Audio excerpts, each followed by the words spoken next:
যে এই মানুষটাকে দেখছেন না, এই মানুষটার কাছে কখনো আমি মুখ ফুটে কোনো কিছু চাইনি, কিন্তু এই মানুষটা আমাকে নিজের সর্বোচ্চটা দিয়ে সবসময় আমাকে ভালো রাখার চেষ্টা করেছে।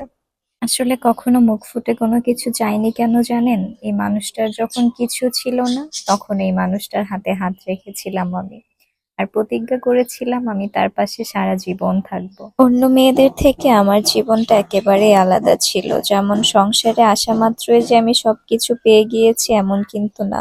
তবে আল্লাহর কাছে লাখ লাখ শুকরিয়া যে তার মতো একটা জীবন সঙ্গী আমি পেয়েছি। যখন এই মানুষটাকে আমি জীবন সঙ্গী হিসেবে বেছে নিয়েছিলাম, তখন অনেকেই আমার বিপক্ষে ছিল, কিন্তু আমি ভেবেছিলাম যে হয়তো এই মানুষটাই আমার জন্য সঠিক।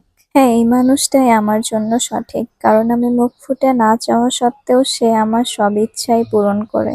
নিজের অজান্তেই যে তার কাছ থেকে এত বড় একটা গিফট পাবো আমি কখনোই ভাবতে পারিনি। এই মানুষটা আমার মুখে হাসি ফোটানোর জন্য কত কিছুই যে করে, তা বলেও হয়তো আমি শেষ করতে পারবো না। সে সব সময় আমাকে একটা কথা বলে যে পৃথিবীর সব সুখ নাকি আমার জন্য প্রাপ্য। অঢেল টাকা পয়সা দেখে যে কোনো নারীই পারে একটা পুরুষের হাত ধরতে, কিন্তু কয়জন পারে একটা পুরুষকে শূন্য অবস্থায় জীবন সঙ্গী হিসেবে বেছে নিতে? যখন আমার 13 Pro Max-টা নষ্ট হয়ে গিয়েছিল, আমি ওকে শুধু একবার বলেছিলাম যে হয়তোবা অ্যান্ড্রয়েডে অভ্যস্ত হতে আমার একটু খারাপ লাগবে, কিন্তু সেই মুহূর্তে নতুন করে আইফোন কেনার ইচ্ছা আমার একদমই ছিল না। কিন্তু তারপরও সে আমাকে 2-3 দিনের মধ্যে আইফোন 15 Pro Max কিনে দিয়েছিল। সে যখন 15 Pro Max-টা আমাকে কিনে দিয়েছিল, তখন আইফোন 16 সিরিজের নতুন ফোন বের হয়েছিল।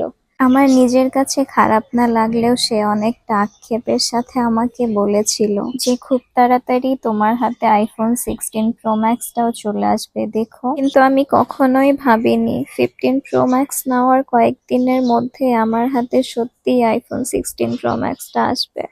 আমাকে বলা তার এই কথাটা সে ঠিকই মাথায় রেখেছিল। আমার এখনো মনে আছে 16 সিরিজের আইফোন যখন বের হয়েছিল, আমি শুধু নিউজ ফিড স্ক্রল করতাম আর দেখতাম মানুষ আসলে যা হারায় আল্লাহ তা দ্বিগুণে ফিরিয়ে দেয়।